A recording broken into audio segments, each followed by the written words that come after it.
I came across your work. Okay, do I start again? No, that's okay. Continue. All right, yeah. Ma'am, I came across your work in 2019 around the time of the Hyderabad rape case. As I think I'm not the only one who comes across such incidences and thinks to themselves, why would someone do such something like that to someone, to anyone, which is something ma'am's paper talks about at length. Because how best do you understand a crime? By speaking to the criminal, right? Which is terrifying, which as terrifying as it seems, Dr. Madhumita did over 100 times. Thank you, ma'am. Your paper was truly an eye-opener. This groundbreaking research was first of its kind in India to examine perspectives of convicted rapists and garnered much attention internationally. Dr. Madhumita's work in areas of sexual offending, sex offenders, and violence against women, particularly focusing on rape in the global south. She utilizes a feminist framework to work with both victims and perpetrators of gender-based crimes in order to not only highlight women's vulnerability, but also men's responsibility. Her research embodies criminological and sociological perspectives, and she welcomes multidisciplinary collaborators.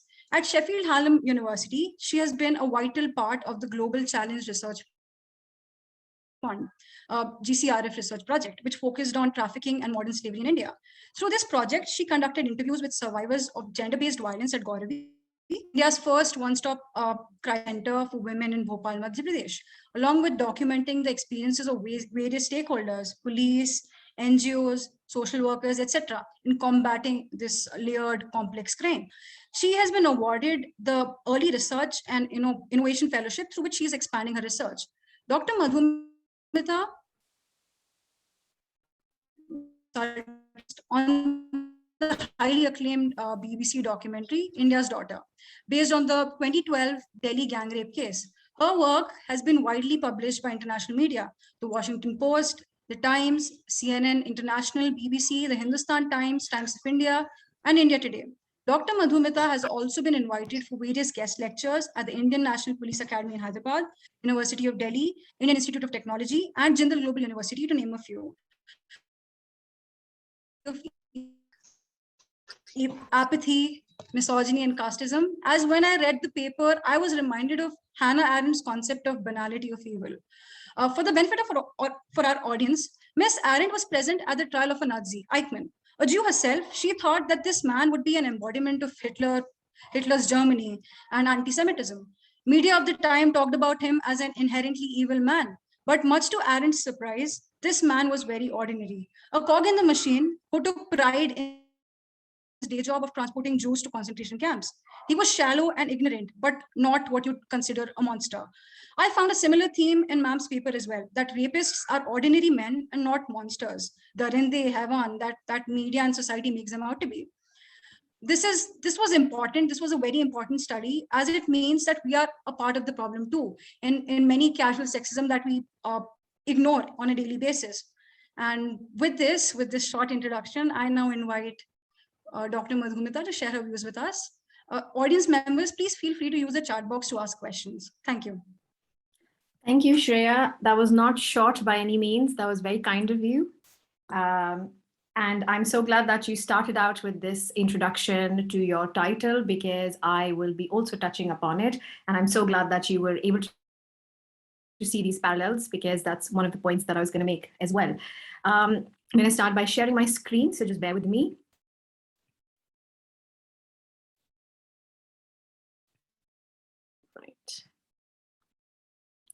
Right, so good afternoon, good evening, everyone. It's a privilege to be here. Thank you so much for having me and giving me this opportunity to talk to you a bit about my work over these last couple of years. Excuse my voice, I have just come back from India with a cold, so I will be coughing quite a bit. And I'm so glad that we started off this conversation about Hannah Arendt's work, because the phrase banality of evil was popularized by her, and I decided to keep my copy of her book next to me so that when I spoke to you, I could encourage you to pick one as well and go through it. But also you will find that some of her really, really influential essays come in very short books. So this one is on violence. And if you've enjoyed reading her Eichmann in Jerusalem, you will definitely be hooked onto some of her other works. So do absolutely check that out. Now, thank you so much, Shreya, for giving me that little bit of a segue to draw these parallels. And as we speak of Banality of Evil, I've taken a quotation off of the book, and it says, "Evil comes from a failure to think. It defies thought, for as soon as thought tries to engage itself with evil and examine the premise which it originates, it is frustrated because it finds nothing there." That is the banality of evil. Now, something that I feel is important to talk about is instrumental rationality here. Now, I don't know if you are students of psychology or criminology or sociology, but this is something that you will definitely come across as a theme, as a recurring theme in Hannah Arendt's work. When we talk about instrumental rationality, we're emphasizing on society, we're emphasizing on societal structures and institutions, and we are talking about how that these are all fundamentally working through a process. There's a logistical development to things. There's a hierarchy. There's an order. And while all of this is extremely, extremely essential in creating a functional society, this can also backfire and lead to dysfunction in our society. So when we talk about Eichmann, when we talk about Adolf Eichmann in the context of Hannah's work, we are looking at someone who we were hoping to say things that would shock us. You know, we were hoping that this would be a trial that would actually tell us what goes on in the minds of those who kill and who torture fellow human beings and do not uphold human rights. However, it was something that became very, very clear as soon as he took the stand, that it is easy to rationalize your behavior, particularly if you're appealing to processes and hierarchies. So for Eichmann, as you see in the book and as you will see in a lot of Hannah's interviews, it was simply a man following orders. Now, while that is something that has so many parallels to when we think of perpetrators of violence against women, and let's in this context particularly talk about those who commit rape or sexual violence, while Eichmann was able to appeal to the bureaucratic processes that exist within systems and structures for people who commit sexual violence, at least in the cohort that I interviewed, what you see that they appeal to societal norms. They appeal to our archaic misogynistic ideas and attitudes towards women, and that gives them a justification that gives them that little leeway to sort of perpetrate those crimes. They will never say that rape of a woman is okay or justified. But what they say, just like Eichmann never said that killing Jews was something that was really, really good thing, and I'm so glad I did it. If anything, he tried to also bring in justifications by saying that I actually tried to help them, but I was simply following orders. For a rapist to rationalize and make sense of their offending, it is very easy to appeal to social structures and social norms. And on that note, I will move forward, but I will also very cheekily want to point out that when we say banality of evil, it's quite a paradoxical title because you're saying apathy, misogyny, and casteism. I do not think apathy, misogyny, and caste-based oppression are banal things. I think they're very extreme things in society, and they're very visible to us. We've chosen to turn a blind eye towards them. But very, very apt to what I will be talking about today. And I'm so glad that this was put together, because today I will be sharing with you two elements of my work in Tihar jail that I did with convicted rapists, and also my work with survivors and stakeholders in the state of Madhya Pradesh. So we all know that sexual violence is something that is damaging to societies all around the world. It is not something that's unique to India. I get a little defensive from time to time, being a Delhi girl myself, being a Delhi girl myself. But yes, it is important to recognize a problem, but absolutely not true that India is the only country that battles with sexual violence or extreme forms of violence against women. is an every day-to-day occurrence, and it affects close to 1 billion women and girls over their lifetime. When we think about India in the context of sexual violence, the problem is that because of the last decade, the kind of headlines that we see in the world news, the kind of headlines that we see even in our local news, it is quite shocking, it is quite shattering, and it is quite heartbreaking. A few of these are here on the screen. And these are from world news as well as local newspapers reporting about violence against women in India. For me, and I'm sure for a lot of you who are here, it was a Nirbhaya gang rape case that really brought to light the discussions, the much needed discourses and discussions that we needed to see in our country.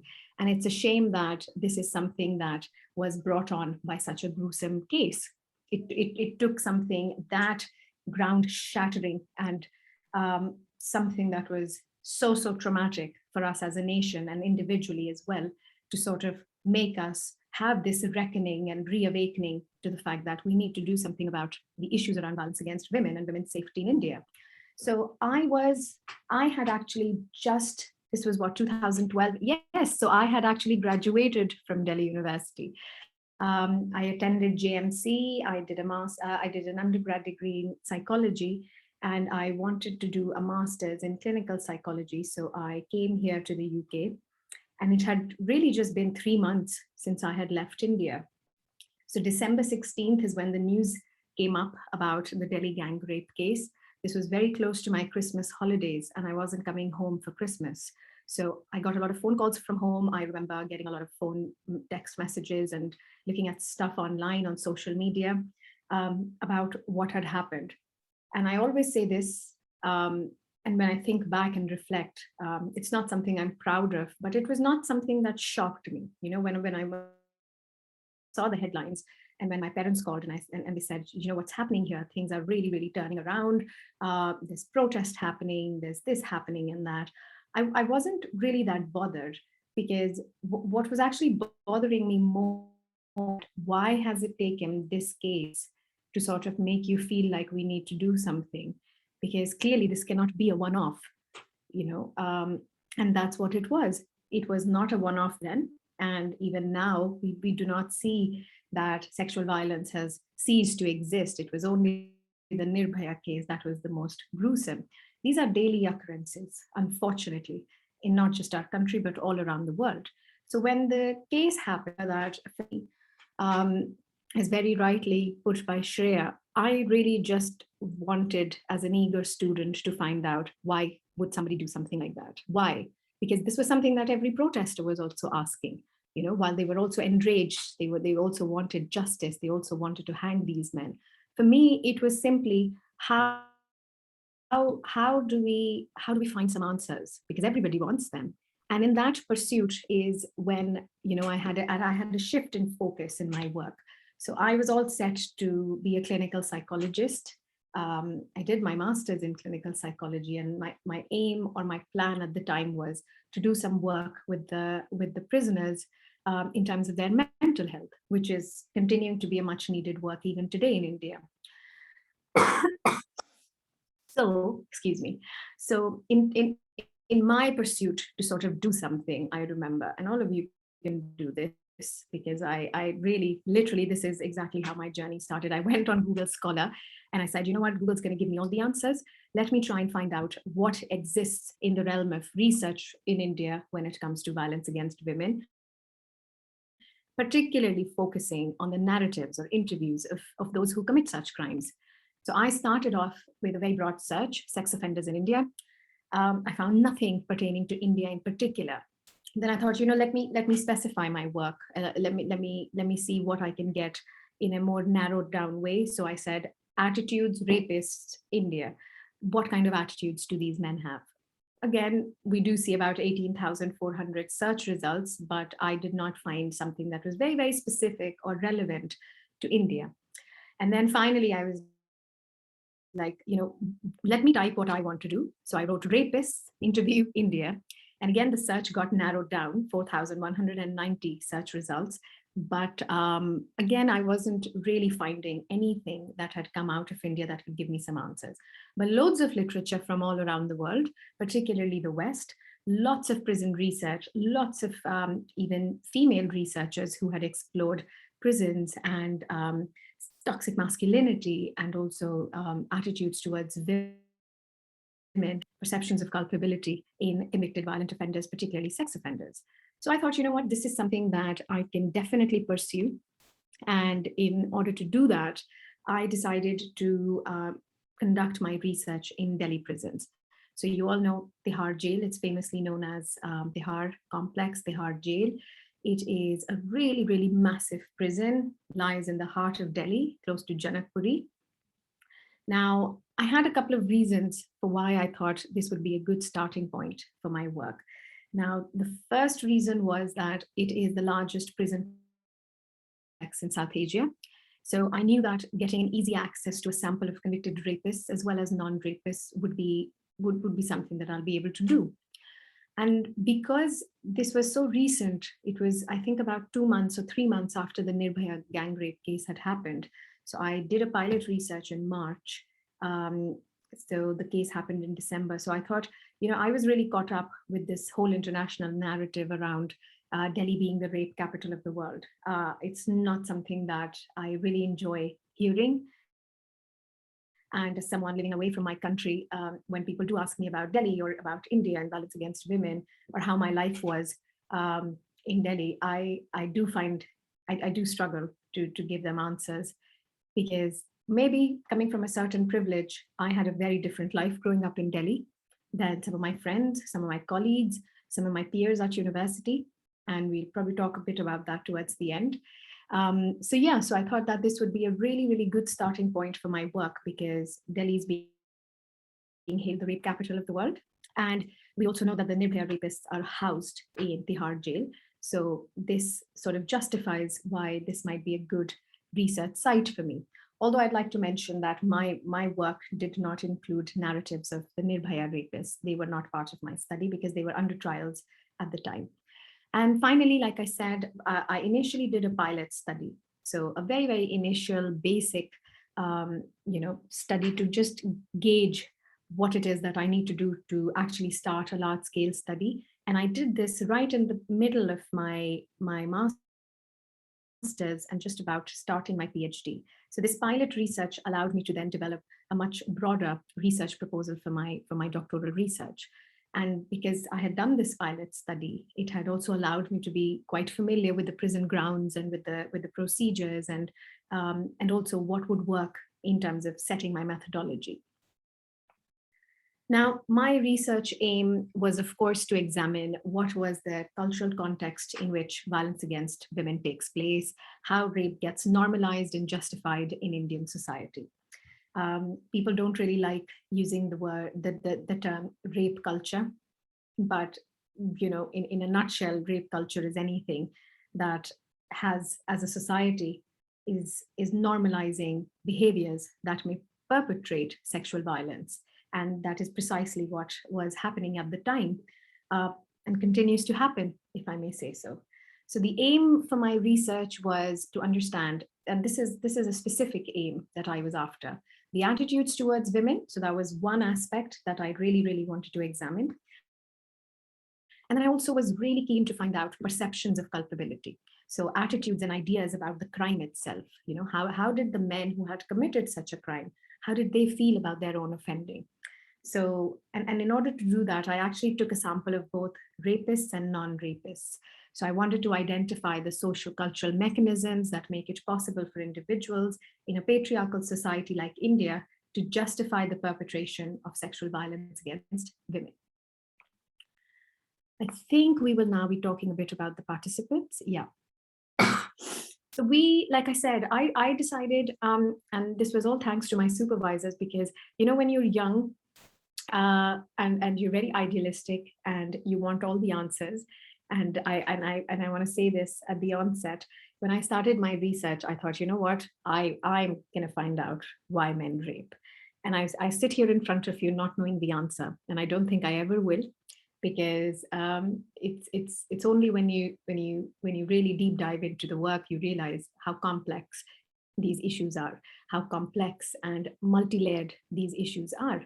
So when I wanted to find out about why men rape, or how they have formed attitudes towards women, or how do they feel about their own offending, my wonderful supervisors basically told me that, you know, it would be really useful if you have something to compare their attitudes with.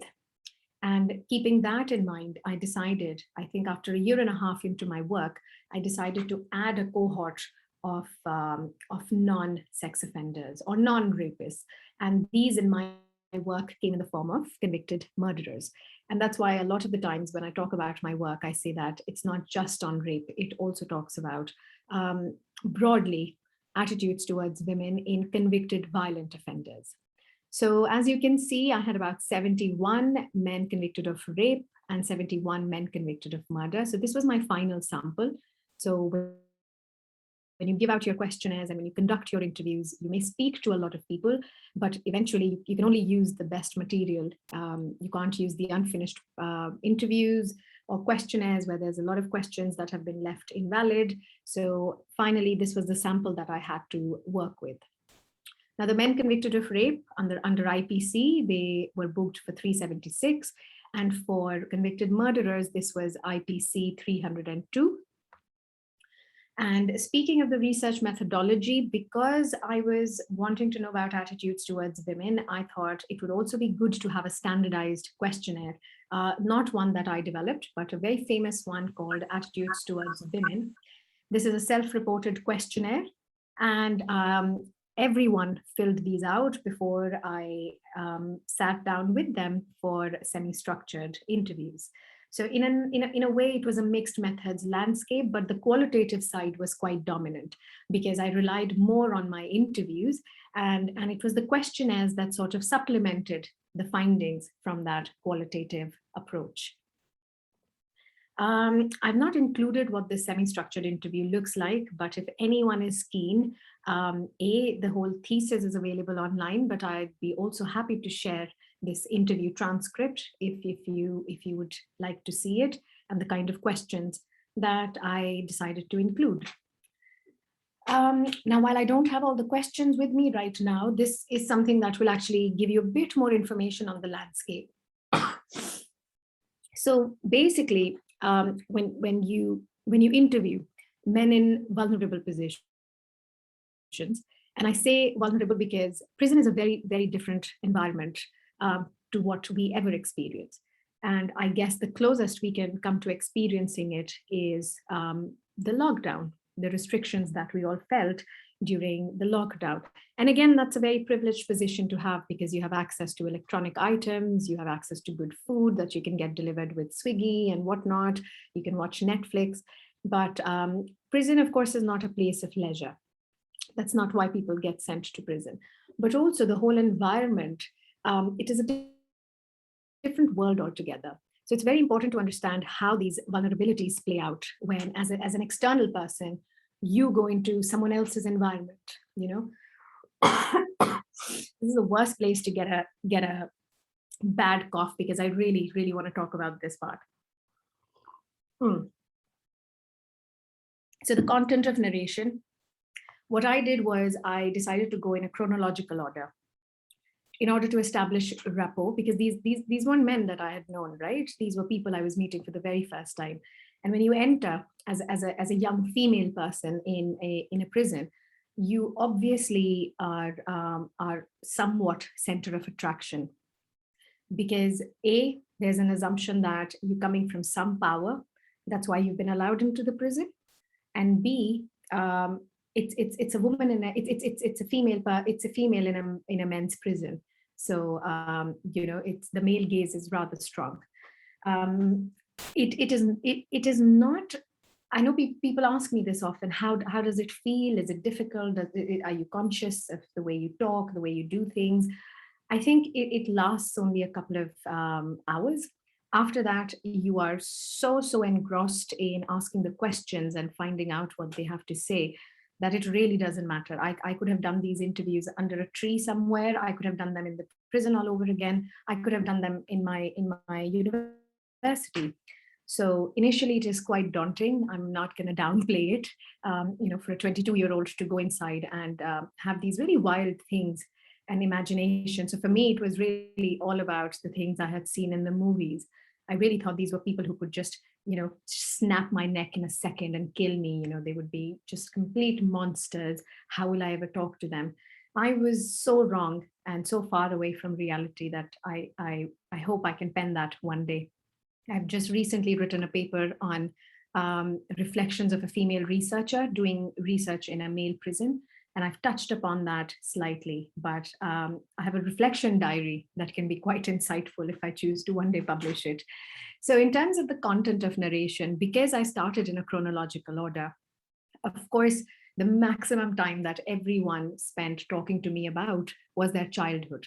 And the reason was that this was a very safe memory or a safe area for them to discuss with me, because the hardest, and they knew and I knew, was going to be when I would ask them about the crime, So when we started talking, I remember the easiest way to establish rapport is to dwell on positive memories. So that's what I did.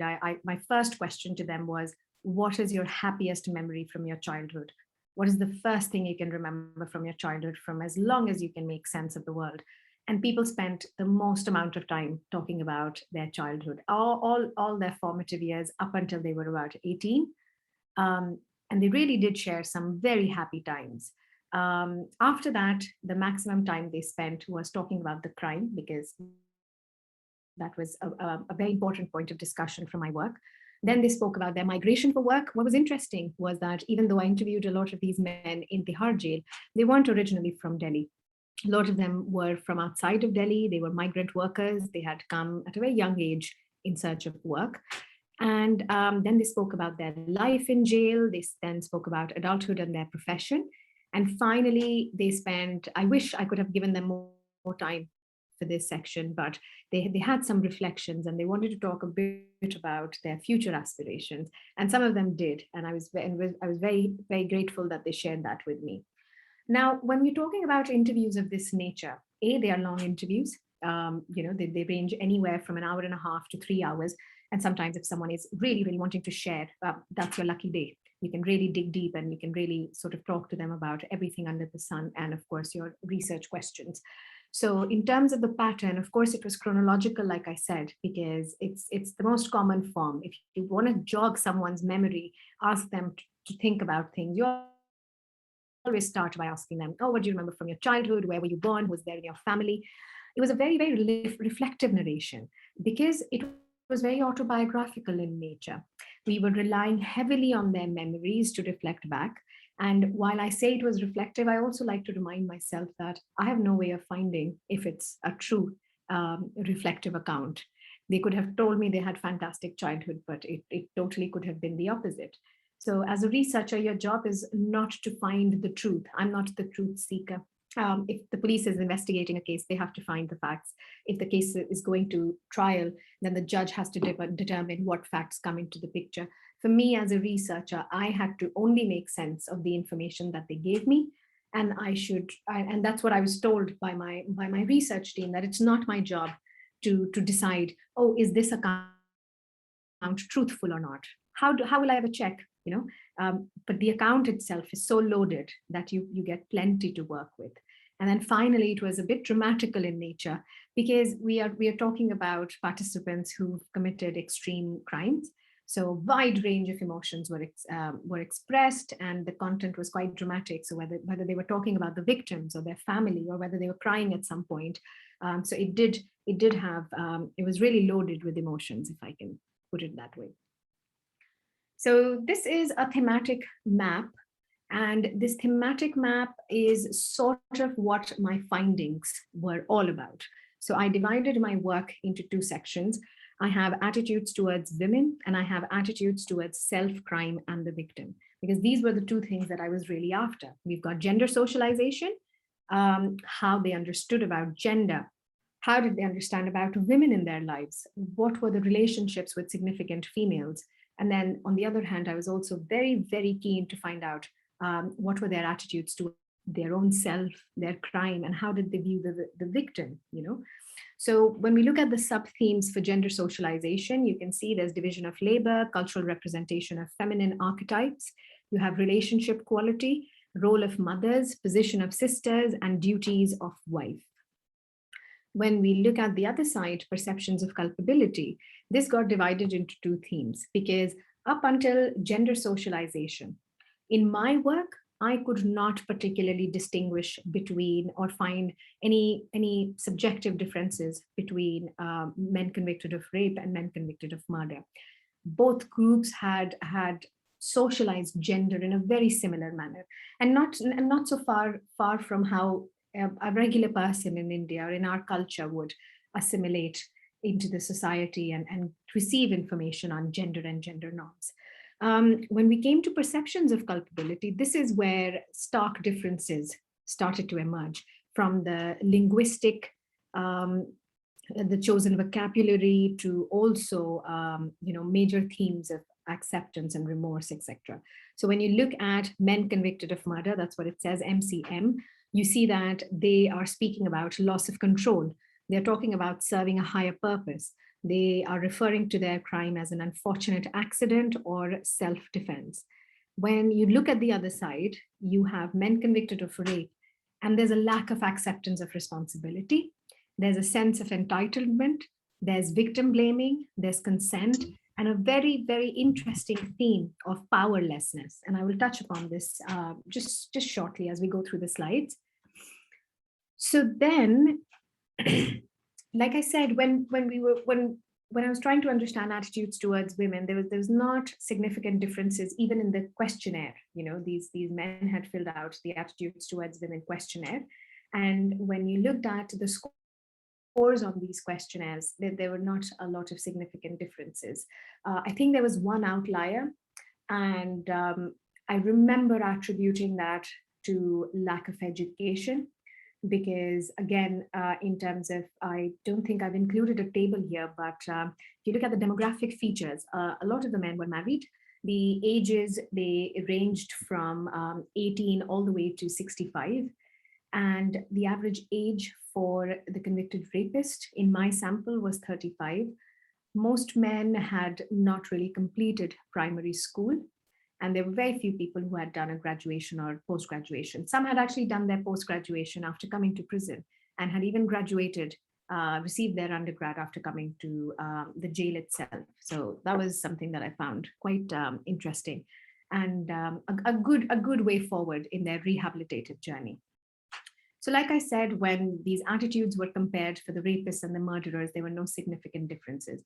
There were three ways in which they had assimilated gender or socialized gender. Well, first, the way we all do it, we've got domestic division of labor, looking at the mother, looking at the father, looking at the sister, looking at the brother, looking at uncle and aunts, grandfather, grandmother. What is it that's happening within your household in terms of domestic chores? Then you had the cultural archetypes of femininity.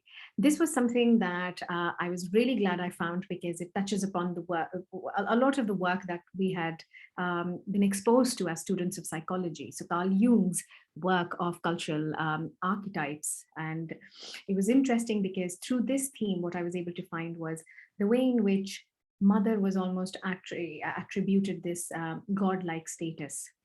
And actually, interestingly, the title of my doctoral work ended up being My Mother is a Goddess, because of how often the men had attributed this godlike, goddess-like status to their mothers. So almost putting her on this pedestal and creating gender norm expectations of the same nature. My mother was tolerant. My mother was very giving. My mother was very sacrificing. She was a goddess. Nobody came to our house and went hungry. And the reason it was so interesting was because in the same breath, they would say horrendous things about the victim.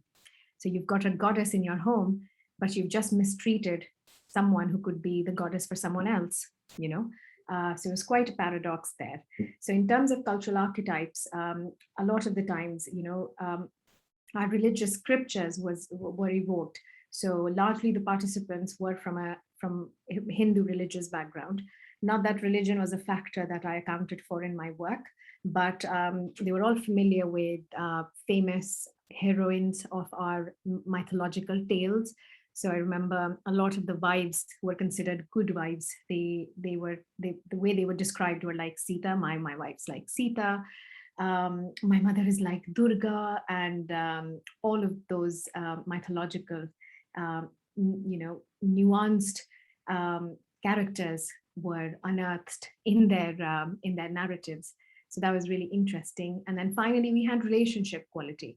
So relationship quality had more to do with, and there's a lot of psychological research that's been done over the years. Historical research exists how for men to have a very healthy sense of masculinity, and also in order to socialize gender in a positive way, you need to have a positive male role model around.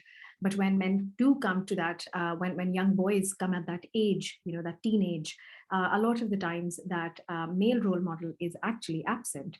And at least in the rural settings or in the context of my work, that was the case where these men did not have a positive male role model.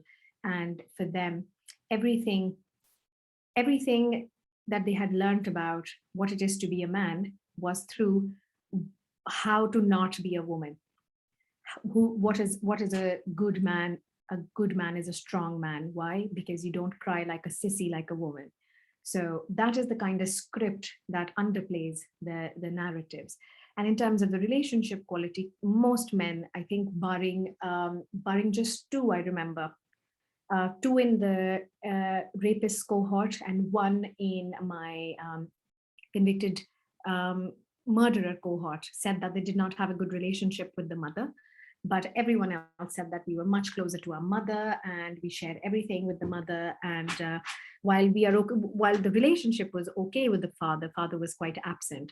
And this can also be attributed to the fact that a lot of these people came from a poor sociocultural economic background as well, in the sense that father left the home in search for better opportunities to provide for the family. Someone's father was a farmer, was a migrant laborer, was a fruit vendor, was going to Calcutta or Delhi or Bombay or Gujarat and leaving states where they struggled financially and would come back after many months, after he's actually had some progress financially, to come back and provide for the family. And then in that sense, the mother was actually also doing double chores. So she was an outdoor agent as well as an indoor agent, because she was working in the fields. She was sometimes cleaning in the houses of the zamindars or the landowners, but also at the same time, she was coming back home and taking care of the kids and her household.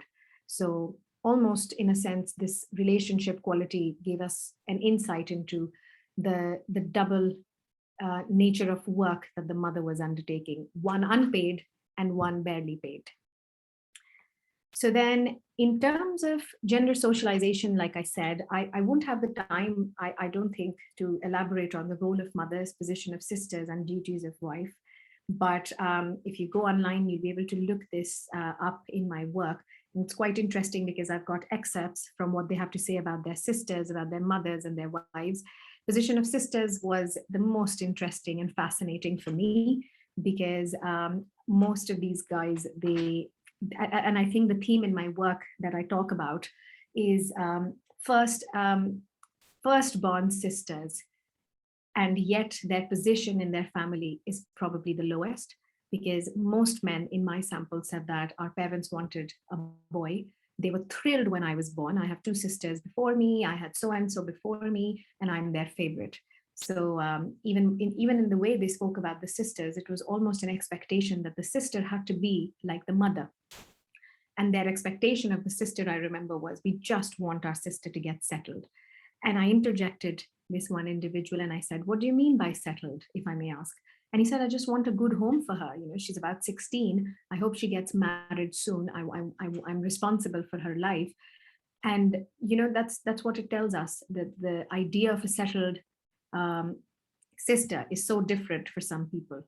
And settled in my mind was, she should finish school, she should be financially independent, No, she needs to be a good wife. They took a lot of pride in saying that my sister is married off, her in-laws really love her. She's a very, very good housewife. She's a very good mother. So basically, everything they expected their mother to be, they were very thrilled that the sister was. And then they were also further thrilled to have found a wife who was similar. So, this very set idea of what a good woman is kept on building up. Now, this is where you can see stark differences in the accounts of convicted rapists and murderers. So what I firstly found was linguistically, when we're looking at the reference to self, the rapists kept referring to themselves as kaidi. So they kept saying, hum yahan kaidi hain. And, and I asked them, what do you mean by that? And they said, well, saza hai, saza kaat lenge, we have a sentence, we will, we've got a couple of years left. But the murderers, they were very conscious of the term that they used, and they kept using the word gunegar. So they kept saying, main us aurat ka gunegar hoon. So, you've clearly killed someone. So the guilt or the remorse is very, very apparent. So I remember one person almost breaking down and saying, it was not my intention. She died of a heart attack, but I caused it because I alarmed her. This was a case where someone had broken into someone's house and was about to steal some jewelry. And he said, I did not know that there was an elderly woman in the house by herself. She saw me, she had a heart attack, and she fell on the floor. But I am her gunegar, I did her wrong. And this is where I started to see that the two scripts are now going in different directions. So I've not included much on convicted murderer for this session, and I'll quickly talk about perceptions of culpability in men convicted of rape. So as I said, the first theme was there was a lack of acceptance of responsibility.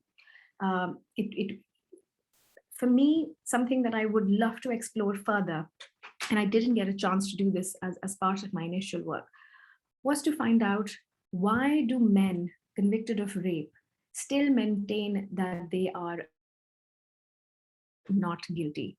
Because they've had a verdict, they've had a chance to prove themselves. And I never say that our criminal justice system is without flaws. So I do even give them the benefit of the doubt. But why this strong need to maintain that we are not rapists? So they rejected the label of a rapist. They just didn't want that label. And I understand to some degree why, because it can be quite an identity shattering thing to accept that you've committed rape in a climate that we see our country that it's in. The world, the climate today is not in favor of someone who perpetrates violence against women. So there was a very strong lack of acceptance of responsibility. They did not condone that people should be raped, but they said that I am not a rapist because my act, what I did, was not rape. And what was interesting was, in their head, what was rape was what the Nirbhaya rapist had done. So one person I remember distinctly saying, I didn't slap her. I didn't even lay a finger on her. I did not punch her. I didn't rip her guts out. The real rapist is the Nirbhaya rapist, the person who's completely left this woman in pieces and thrown her on the side of the road. And obviously I was at a loss of words, but I remember saying, right, so you think those are rapists or those are the real monsters, while you are bearing the brunt of the whole narrative that's happening in society. So there's quite a bit of disconnect. And I see why that was, because how can someone understand they've done something wrong when they don't see their action as wrong? If you don't know what consent is, or it has to be asked, it has to be sought, or that if once someone has had sexual relations with you, it does not mean that for the rest of your life, you have a free pass of going back to them and sleeping with them.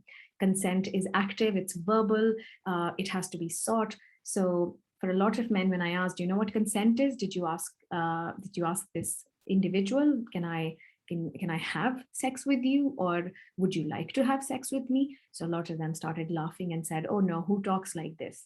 And unfortunately, that's one of the problems. So sense of entitlement, of course, we cannot talk about sexual violence in India or any part of the world, in any patriarchal society, without talking about a sense of male entitlement. So this sense that if I want sex, I can get sex. And again, a complete disconnect from what consent is, or how to not invade someone's personal space. Then victim blaming was something that I knew I'd find. It is a very, very common thing in the script of most sex offenders around the world. So it's also a script that's quite prevalent in our own society, in our criminal justice system. So victim blaming and rape myths is something that we all struggle with, confusion with consent, like I said, no idea what consent was, and powerlessness. And to some extent, I hope to someday expand on this theme as well. Powerlessness, I did not understand it till I actually started writing about it in my work. All the narratives evoked a sense of victimhood in their own sense.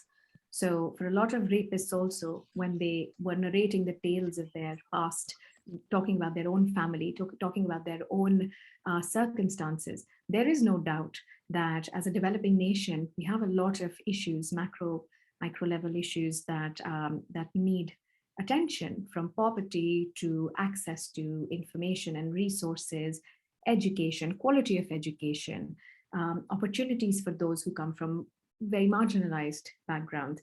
So the sense of powerlessness that they evoked, it goes back to a whole area of research where we see that a lot of the people on the fringes of society who commit crime are also victims in a sense, because of the lack of opportunities that they have or how the system has failed them. But I'm not going to dwell on this for too long. I will quickly tell you a bit about the victim blaming aspect. So the easiest thing was to say that the victim was characterless. She did not stop me. She provoked me. I was baffled by this one. She provoked me. I've heard this so many times. I never understand how someone can be provoked to get an erection and then have sex with someone without consent. And the final one was she framed me. So again, this was touching slightly on the fact that we have false rape cases and accusations also. But I always like to say that they normally account for about 1 to 2% of the reported cases, and should not be taken into account to a degree where it detracts us from those who've actually taken the brave step of coming forward and reporting a crime. So just as we are reaching towards the end, I wanted to ask you all, do you think victim blaming is only a feature of rapists' account? Because someone rapes, it's natural that they will blame the victim afterwards, that her clothes were too short, or why was she out so late in the night? And these are a couple of statements that I have pulled together. Take a look at it. I'll go through a few with you. A decent girl won't roam around at 9 o'clock at night. She had a questionable character. She was too mature for her age and dressed inappropriately.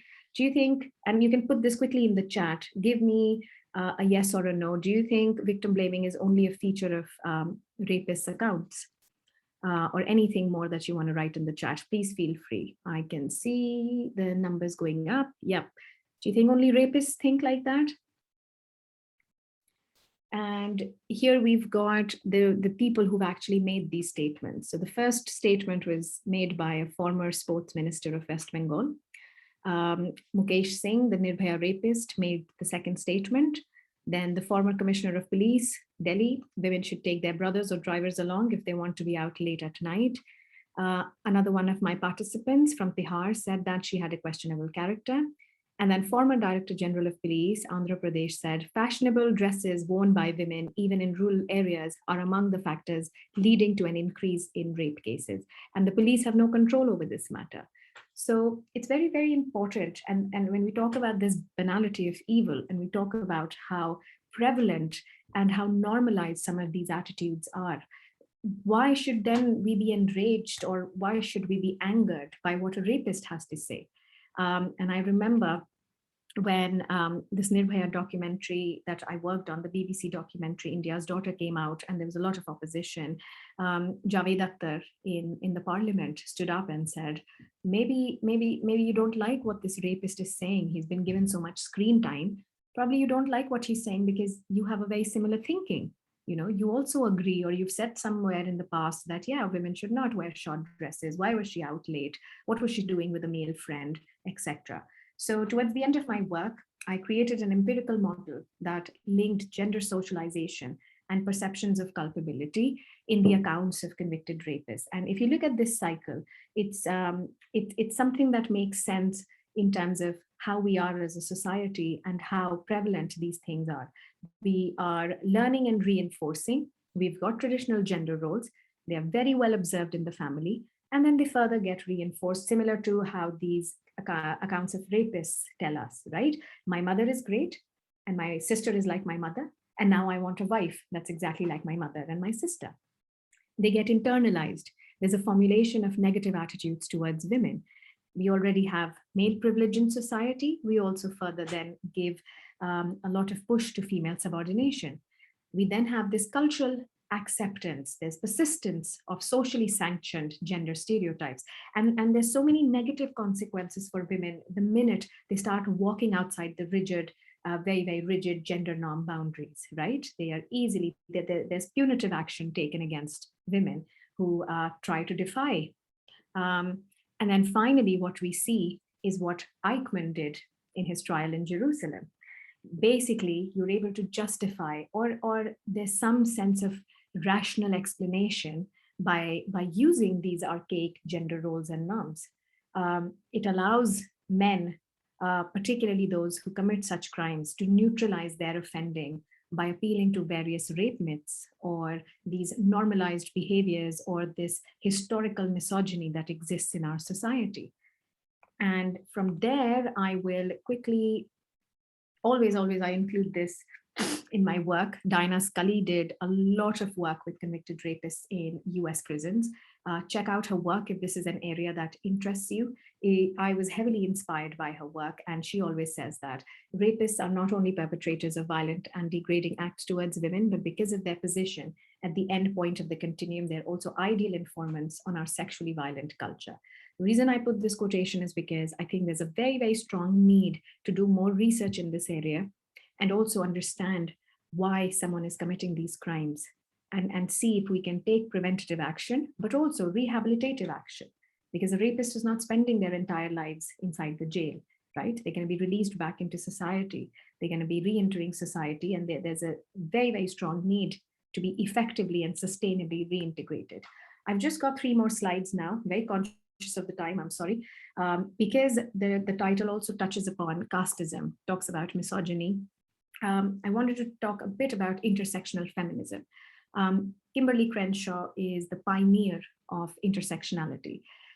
She obviously started her work and proposed in her essays the importance of intersectional feminism and intersectional work because of what was happening to people from African American backgrounds. So she was talking about how Black people struggle in a predominantly white society, and how their experiences, or the women from these communities, do not have the same access to justice or the opportunities to really fight the oppression that leading mainstream feminist movement is talking about.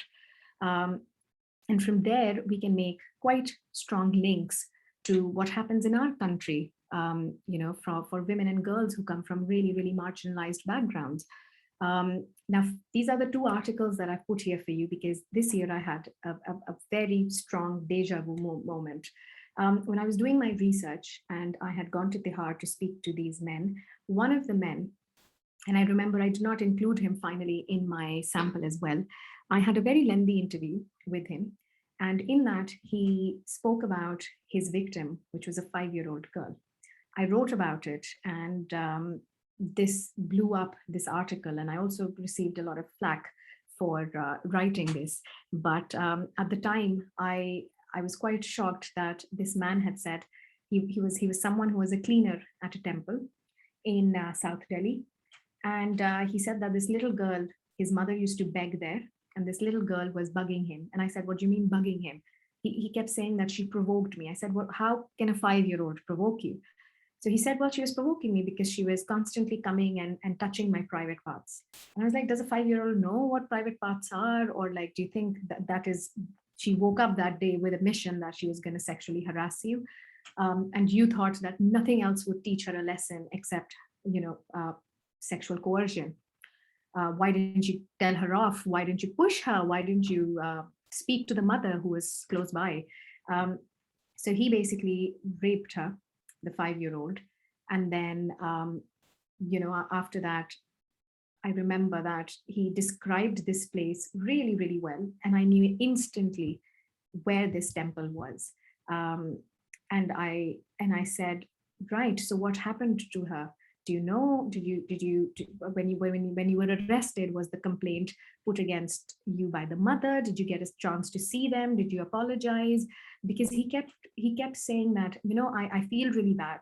I should not have done this. I think when I will go out, if it is an option, I will tell her, the mother, that I'm willing to marry her. And I found that so disturbing that, well, what makes you think the mother wants you to marry her daughter, someone you've sexually exploited? So for him, he said he thought that he could show remorse by saying that, that's something I'm willing to do for her. I didn't mean to ruin her life. So on one fine morning, I remember crossing that area, and I just stopped my car at the side, and I thought I'll pay a visit to the temple just to check if it is actually the site where it happened. And I met the priest, and I asked him, did something like this happen here about 4 or 5 years ago? Because the girl was now about 7 or 8. And he said yes, and he actually pointed to a lady, and he said, you know what, that's the lady whose young daughter was the one who got raped. And I said, right. And I remember having a brief conversation with this woman, and she was utterly shocked that this man was behind bars. I thought that was because she had not lodged a complaint, but she said, I did everything in my power. I went to the police station, I lodged a complaint, we gave all the medical samples. It's just that because I don't have a permanent address, the police could never come back to me with the updates. And she was thrilled to know that he was behind bars. She said, I had no idea. I thought he would have fled. I thought he would have left the state, and the police would do nothing. And then she invited me the next morning. She said, why don't you come back and meet my daughter? She's much older now. She doesn't remember anything, and she's doing really well at school. So I had the great privilege of meeting this young girl who was, I think, about 7 or 8. And she had brought her drawings with her, and she was really, really good at art, I remember. And it was just something that stayed with me for a very long time. And in my doctoral thesis, I start my thesis by remembering this account. And then when in 2021, this year, I came across this news article that in Delhi cantonment area, a young Dalit girl had been raped and killed and then forcibly cremated. I had such a deja vu moment, because in my head, I thought, when the first time this was told to me in the jail by this perpetrator, I just couldn't believe that, you would have someone getting raped at a temple. And again, to talk about someone in a way like he did, oh, she was just a beggar girl. Her mother is just a beggar. She's just a Dalit woman.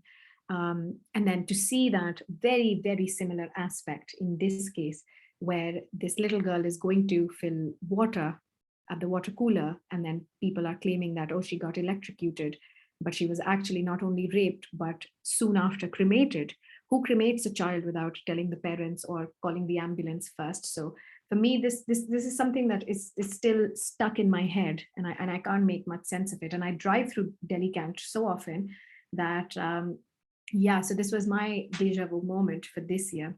And when I do research with survivors of gender-based violence from these backward communities or marginalized groups, when we did our work with stakeholders and survivors in Madhya Pradesh, these are some of the themes that came out, and I wanted to share these with you. There's obviously violence and oppression towards women of lower caste. There's sex trafficking, there's forced marriages, there's child marriages that continue, especially in the tribal areas. You've got tribal norms that act as a barrier to justice, particularly when cases have to go through Jati Panchayat. You've got caste-based prostitution or family-based prostitution. So you'll see a lot of news articles where they will say the birth of a girl child is celebrated in this village.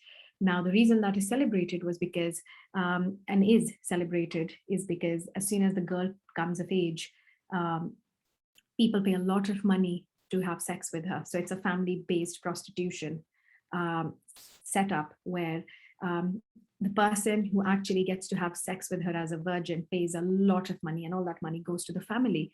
So they welcome the birth of a girl child so that this family-based prostitution can prosper.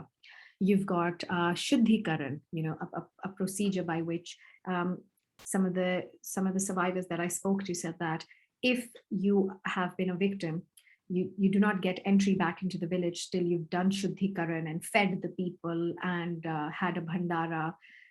You go to the river, almost like a rebirth of sort, and it costs a lot of money. So for someone who's already going through a lot of trauma, this is not something that they welcome in their lives, You then had Rai dance. This is something I found really, really fascinating. And the woman that I have a picture with on this slide is actually a very famous Rai dancer.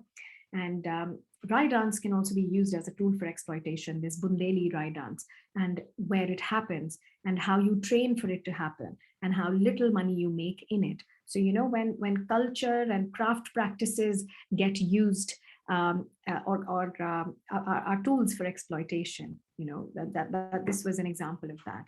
There are still witch hunts that happen in these parts of the country.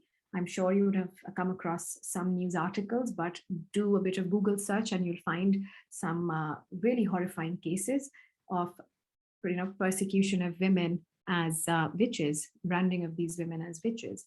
There's a lack of awareness and knowledge. So there's no idea about helplines that are available, location of one-stop centers, accessibility to these one-stop centers. There's a lack of women police officers or supportive local police, and registering a complaint continues to be an ordeal for victims and their families. And of course, if you think about pursuing a case in our criminal justice system, that further is quite a difficult thing that traumatizes the victims further. And then finally, I would like to end by saying that it is absolutely crucial that we recognize these historical forms of discrimination and oppression that individuals face from these marginalized communities. And at least the findings from my work talk about a very, very severe need to collaborate with grassroots organizations to empower people, but also to improve their access to justice. So on that note, I would like to say thank you. I'm a bit over time, so my apologies, and we can break into Q&A now. Can I quickly check, Shreya, if I have 2 more minutes? I wanted to show something. Yes, ma'am, I think you can go ahead. Yeah. Can we, Amira? Yes, no problem. Yes. Oh, thank you so much. So just for context, I actually wanted to show you, and I hope this works. So this is one of the stakeholder interviews, focus groups that we did. And I hope this is audible, but they're talking about a forced marriage in the tribal area of Jharkhand, Orissa, and tribal parts of Madhya Pradesh. And I just wanted to share this with you as well. Orissa में वो 2 बच्चों की मां थी और यहाँ पे जो दलाल गए उन्होंने ये कहा कि हम आपकी, क्योंकि तुम यहाँ पे 2 बच्चे कैसे पालोगी, ऐसा कर दे, तुम्हें बहुत अच्छा लड़का है और तुम्हें शादी कर दे। उसको वहां पे मतलब लेके ले आए और जब उसको शादी होने लगी तो उसने देखा कि ये तो आंख भी इसकी खराब है और आर्थिक स्थिति भी बहुत खराब है, तो उसने शादी करने से मना कर दिया कि हमें नहीं शादी करनी। लेकिन उसकी जबरन वहां पे शादी करी गई और उस दलाल ने पैसे दे दिए थे चुप्पी। वो महिला को भी ये किया कि उन्हें एक कमरे में बंद करके वो 2 लड़कियां उसके साथ में आई, मतलब उसकी खुद की, और उसको रखा गया। 1-2 बार उसने भागने की कोशिश की वहां से, लेकिन क्योंकि भाषागत दिक्कत होने की वजह से वो अलग पहचान में आ जाती तो फिर वापस लाएगी। जब हम लोगों को पता चला तो हम लोग फिर गए थे फैक्ट फाइंडिंग के लिए, और उस समय फिर वो उस परिवार से तीसरा बच्चा उसके होने वाला था जब हम लोग गए थे। और 2 दिन पहले उसकी फिर वो लड़की हुई जब तक हम लोग वहां पे गए। अब ये इस समय तक ना तो आंगनबाड़ी की सेवाएं उसे, ना पत्नी के रूप में उसके पास राशन कार्ड, और ना जो लड़कियां लेके आई थी उनका स्कूल में उनका कोई नाम। और उसे खाने का ये सास का बंद करके जाती थी, कुंडी लगा के बाहर से खाना रख दिया, खाने हुआ खाया, नहीं तो जब मजदूरी करके वापस आ रहे तब उन्हें खोला और खिलाया। घर वालों से फोन पे बात नहीं, जो बीच में बिचौलिया थी, उससे भी फोन करके लोगों ने मना कर दिया कि नहीं करूंगी, इस तरह से। तो ये मतलब छोटी छोटी घटना है जो समय समय पे होती रहती, बहुत सारी। और इसमें ये होता है कि जब तक एक आध बच्चा ना हो जाए, क्योंकि फिर बच्चे को वो रख लेते हैं, क्योंकि बच्चे की मुँह में माँ नहीं जा पाती है, फिर उसे लगता है कि भाई जैसा है वैसे ही पति है, चाहे इस तरह का है। तो ये बहुत सारी So I wanted to share this with you because this is just one of the many things that we obviously found through our focus groups, through our research that we've been doing for the last couple of years. And these aren't stories that will probably shock you because they're covered in the media. These are stories that we often come across. But the thing is that these are sad realities for people who have to experience it. And every time I work with such grassroots social workers and organizations and NGOs, they all put my work to shame, and I hope that they can get more support from both private and government sectors to continue doing the work that they do in combating gender-based violence. So thank you so much, guys, for the time. I will stop now. Thank you, ma'am. That was a great session. Can we take a few questions? We have questions from Tanisha and Vartika. Are you here, Tanisha and Vartika? Yes, I'm here, Vartika. One second. Yes, please ask your question. May I? Yes, please. Yes, please. Hi, Yes, please go Yeah. ahead. Yeah. Hello, ma'am. Actually, first of all, your speech was really motivating and I learned a lot from this. Thank you Thank you. to share such good piece of content to us. Okay, so my question is basically whenever any such thing like happens, like rape or we say sexual abuse, then it leaves a scar to those girls also who were not involved in this. I mean, a scar of threat. Like, our parents do fear, like, if anything's like happened, that, yeah, they become more protective towards us, like, they become more concerned and do not allow us, they put some restriction on us. It Yeah. has happened with one of my friend, and I want to just know that how we can stop this or how we can reduce this.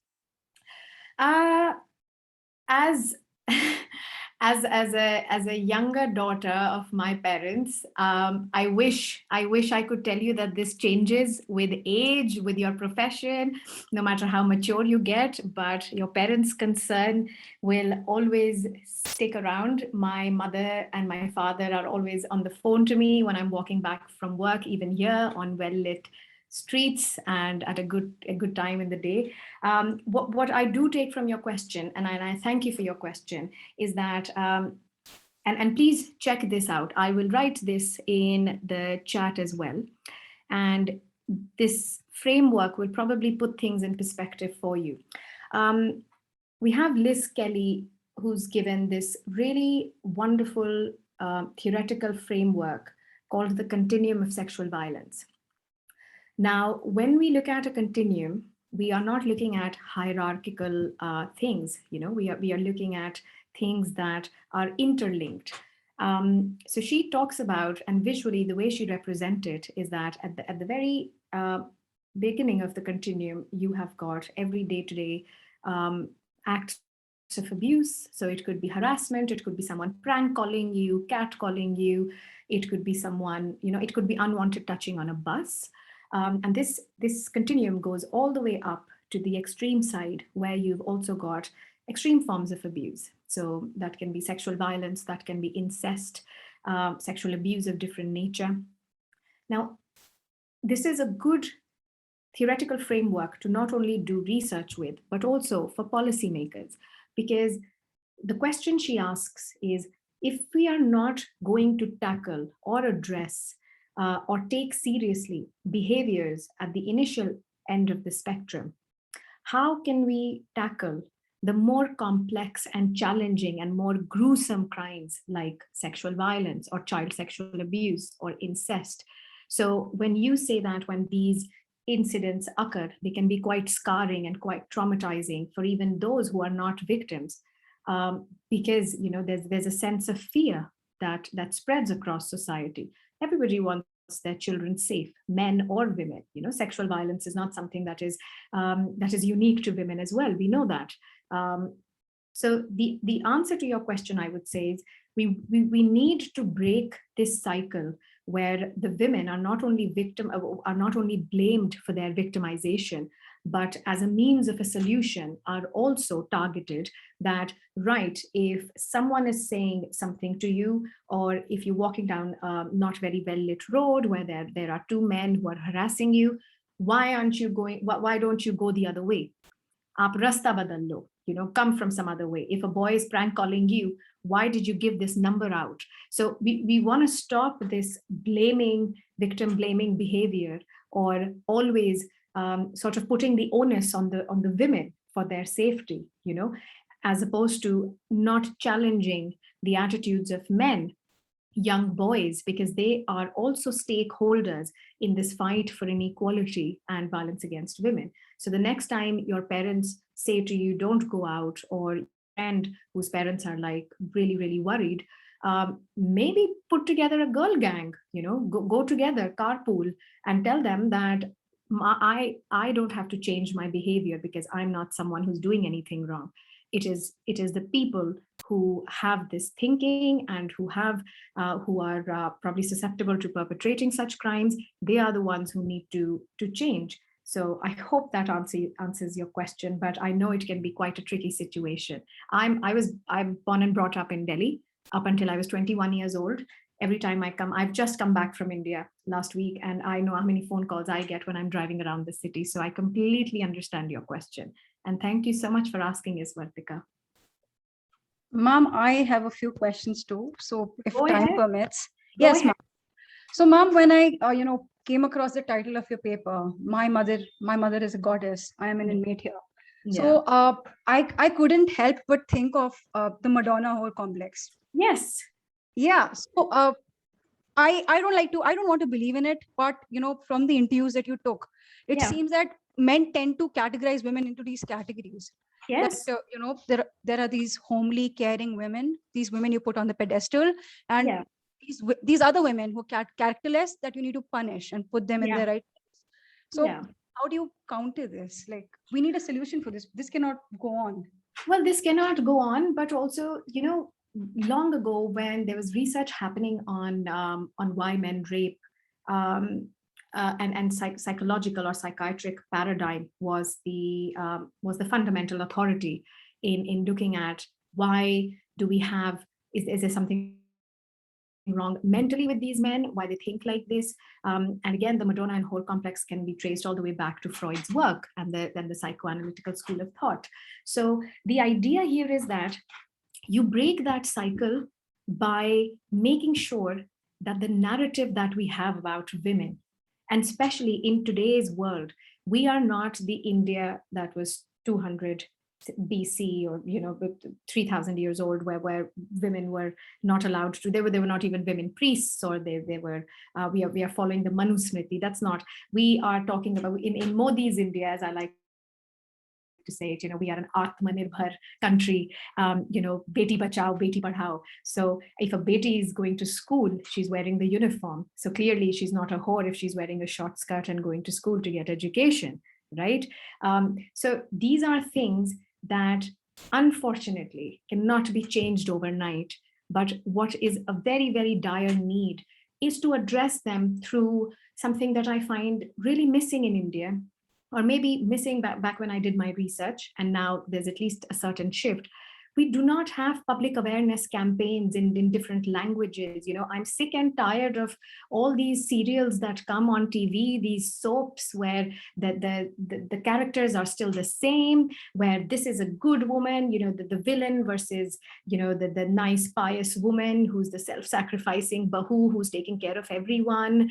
The bigger the bindi, the greater the villain in you. I just don't understand if you're not going to change that, if if you're not going to change the way in which media is perpetrating these sort of messages, if you're not going to have, you've got a serial that comes for what, about 20 minutes? And correct me if I'm wrong, because I don't watch TV, especially in India.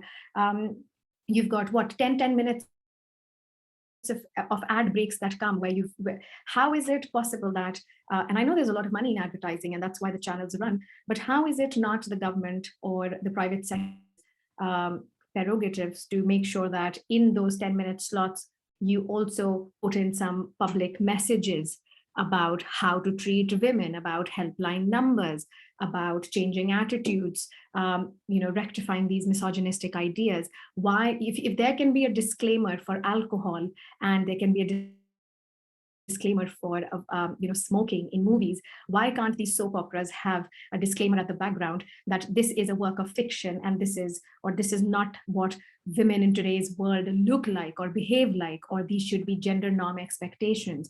So I'm sick and tired of identifying these gaps, but who's going to fill them? And for me, the reason this is something that is so tricky is because there's so many stakeholders involved that can do something. And it starts with these little steps. And it's same goes for like the Vartika situation where she's talking about her parents.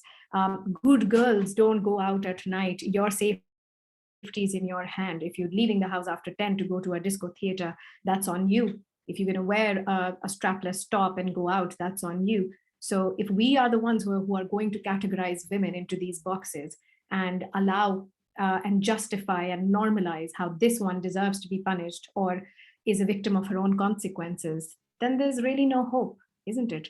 So there's a dire need for public awareness, but also things through education that can be countered at different levels.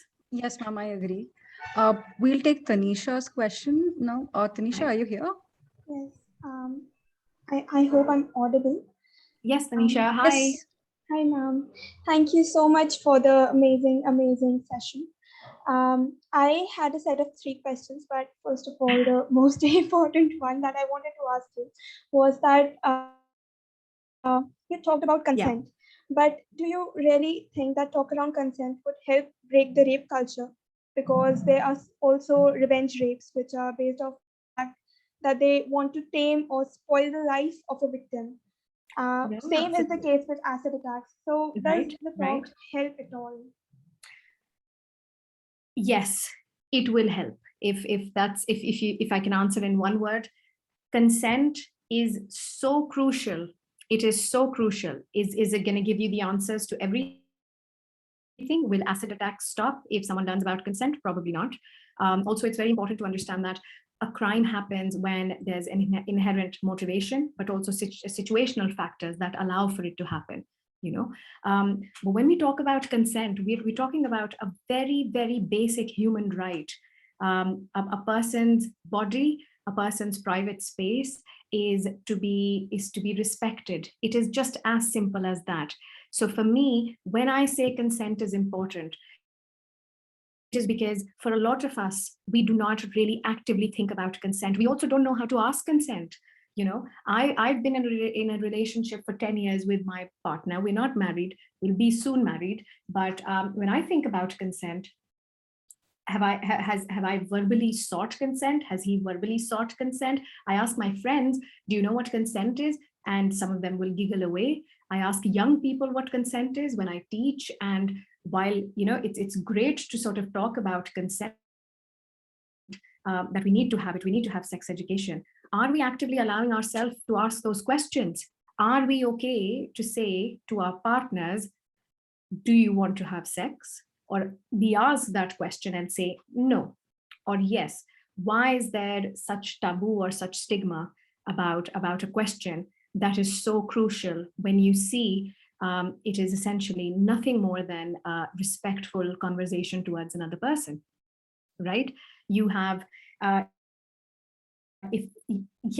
me, the thing that baffles me, and I left school back in 2009, and when I think of consent, it was never taught to me at school. When I think of consent, it was never really taught to me by my parents. Well, maybe more from my personal safety, not in terms of how actively it has to be sought. But every time I think of consent, and I open this question to you all, can you ever think of a time where you feel that you are in a position to not feel shy and say to a partner that I will ask you directly? It almost seems offensive, right? It almost seems like, oh, you're killing the mood. Oh, what you're doing. Oh, we were just making out and now you're asking all these questions. But why do we stigmatize it? So unfortunately, to answer your question, acid attack or revenge rapes may not stop if someone learns consent, but consent is key. Consent is crucial. There's a whole host of reasons in terms of why an acid attack may take place, why you've got revenge porn or you've got revenge rapes happening. But when we are talking about the larger issue of sexual violence, even in domestic setups, you do know that marital rape is not criminalized in our country. So it is very important to then think about why consent is important, actively seeking it is important, talking about it is important, and not thinking of sex education as a taboo is really, really important. So it has my full backing. I'm sorry if it answers your question. I hope it does. But yeah, to me, consent is key. It's crucial. Yes, ma'am, it absolutely does. Apart from that, 2 questions regarding the research, the methodology of the research. That was talking to criminals any different from the interviewing of people who were not convicted, like apart from the fact that they were already in prison, but was it any different from other people? Are you talking about general civil society? Because I have not had the chance to do that. That is one of the limitations of my work that I underline at the end. What I would have ideally liked to have done was speak to a group of convicted rapists, speak to a group of convicted non-rapists, and speak to a group of men who are not convicted at all. Now, I have not done that, but there's a lot of research that has taken into account a whole host of these people. It has also taken into account a whole host of people coming from backgrounds or stakeholders that play a key role in it. So say male lawyers, male police officers. And sometimes what you will find is that attitudes towards women will significantly differ in terms of factors, for instance, like education. So depending on someone's education, someone's access to resources, where they've grown up in a metropolitan city, for instance, their responses to those questions on the questionnaires will greatly differ. The reason why, and again, this is something that I talk about in my work, we did not really find much differences in the scripts of convicted rapists and murderers in terms of attitudes towards women, was because they came from very, very similar sociocultural backgrounds, So if the rapists were not very well educated, neither were the convicted murderers. So the minute you flip that population sample and say I did this, I wanted to do this. So Scooty wale bhaiya, oh God. Okay, so basically, if you flip this population and you look at, say, a cohort of college students, say you do the same attitudes towards questionnaire and give it to your peers at Hindu college, you'll probably find very, very different answers. There will also be a very stark gender differences, in terms of answers of females towards attitudes towards women and male answers to female towards attitudes towards women. So for me, I didn't get an opportunity to do that. I hope I do that. COVID ruined a lot of my research plans. So I'm hoping I can pick that up. But it's a very good question. And if you send me an email, I can send you a lot of research that has looked at non-convicted samples as well as convicted samples when it comes to sexual violence. Thank you, ma'am. I would love to read those researchers. I would be grateful if you could share your mail address. Absolutely, I'll do Apart that. from that, one last question. Did you have any improvisation in questions when you were interviewing people, or were the questions fixed for every individual when you were interviewing them? Well, the reason the word semi-structured exists is because you may very well go with a structure, but it may completely go out the window depending on your participant. So something as simple as, and I know I say it in jest now, but I know how scared I was when it actually happened. When I went in and when I started talking, I realized that, some of the words that I had to say and some of the things that I had to ask, I did not know how to say them in Hindi. I did not know I kept saying blue films for pornography. Or when I had to say masturbation, I could not say it in Hindi. I actually started doing gestures of, do you do this? Do you do that? And I realized that for some men, they were giggling, or they were able to give me the answers. But a man who was 65 or 64, almost, like a very grandfather level like person, I remember feeling utterly embarrassed for myself. In that moment. Now I think it was, I wear it as a badge of honor, and to walk him through, these questions of, do you masturbate, and do you watch blue films, and do you see this, and do you do that? It was really, really tricky. So you obviously deviate slightly from a qualitative interview.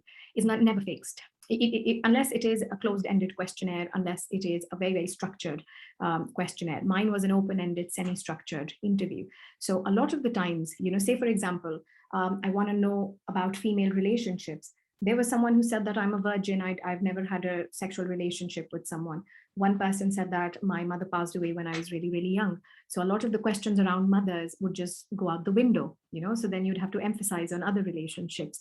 So that's very much the nature of your work. It's very dynamic. You have to think on your feet, but also always remember that anything that you prepare, it's a guide. You have it as a backup, you use it, but in the moment, you can always venture out of those boundaries and take into consideration what's actually happening, or who's the participant in front of you, and be flexible, if that helps.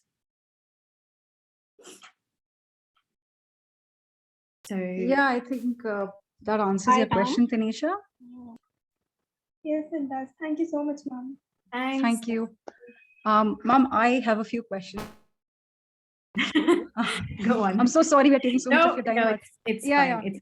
So, ma'am, so in your talks, you've talked about how the prison world is very different, right? And rapists happen to be hated outside the prison and inside as well. Yes. So this stood out to me, because although we don't think about it a lot, I thought that inside the prison, men would be divided by crimes but united by patriarchy and misogyny. But Yeah. that is not the case. Why do you think our rapists are the bottom hierarchy in the prison? Everybody likes to rationalize what they do.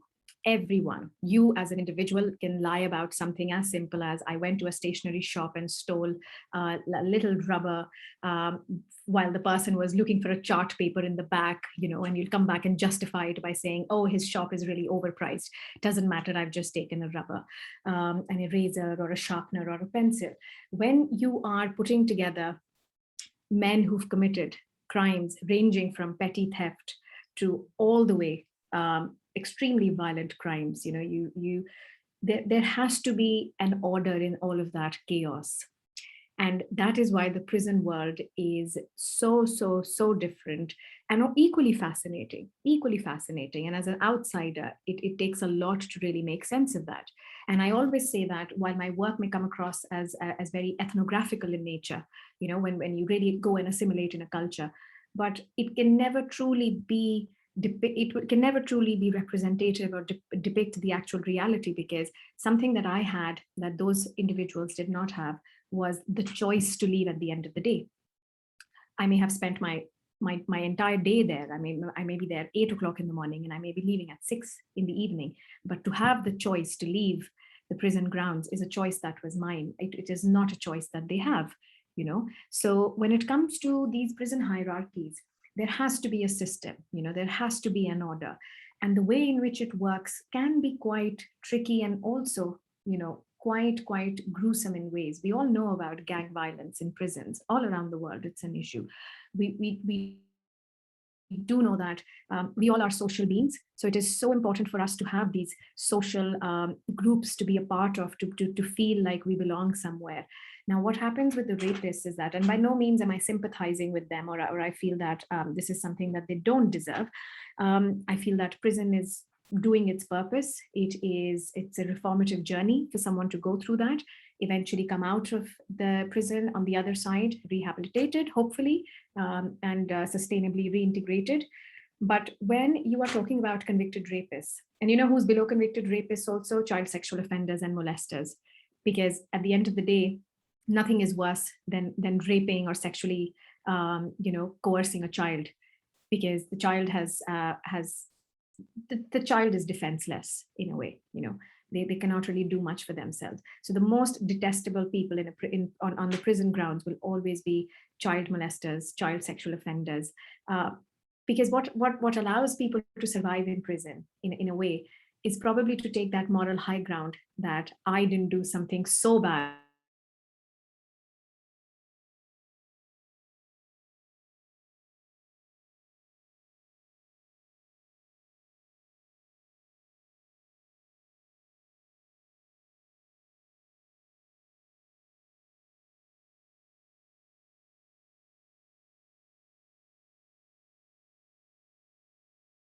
to know that, and people take it upon themselves to take justice.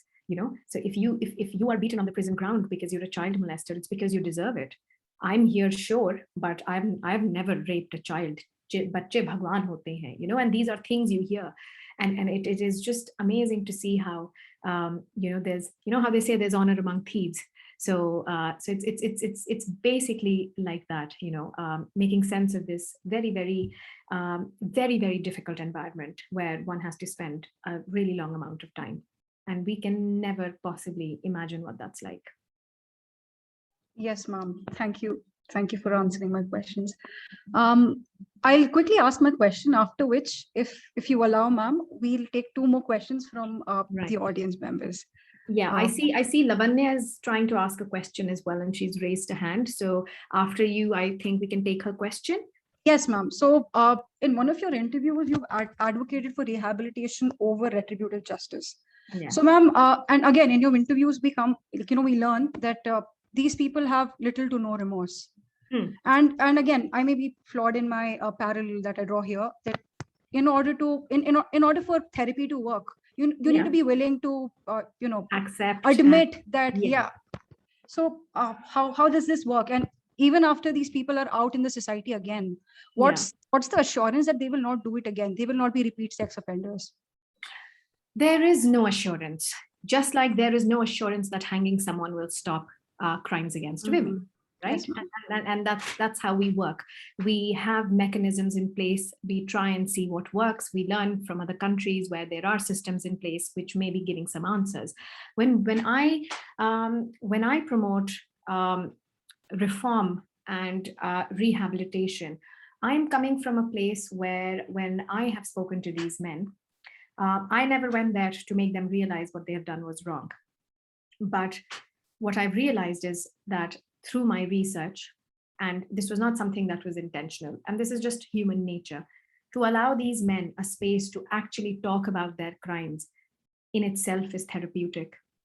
The number of people who cried at the end of 3 hours of their interviews, recalling everything, while we can focus on the crime, we forget that to desist from crime, to stop being a criminal, you need to have a support system. You need to have, a criminal has something that we call criminogenic needs. And the minute you start eliminating those needs, this person can desist from crime. So if you have a stable job, if you have the support of a family, if you are growing up in a culture where you feel like you are accepted, a sense of self-worth, these are very, very important things and play a very big role when someone has to be rehabilitated or reintegrated. You need to make sure someone's not indulging in substance abuse, has access to good medical checkups, is in good physical health. So when we are talking about rehabilitation, there are 2 rehabilitative journeys that actually happen here in the UK as well. When I work with men with previous sexual convictions, we are always, first of all, there are agencies that work together to make that happen. You've got the prison rehabilitative journey. You've got a probation service that is handling the transfer from prison to community back. You have got violence reduction units within police to then further monitor what's happening with these men. You've got private NGOs and government organizations such as NOTA. You've got the National Offender Treatment Association. You've got associations like Offploy, and I'm naming people that I've worked with here in the UK who specifically, so Offploy is a company that specifically tries to get jobs for people with previous sexual convictions. because these are the most marginalized in a way where, you know, they're the most stigmatized. So when they are back, nobody who wants to hire a convicted sex offender? Nobody, right? So when I say that the rehabilitative journey is absolutely crucial, I definitely don't think it will work if someone is not going to be aware, self-accepting, and showing remorse. But when do we allow them the chance to do that? And that is what I feel is missing.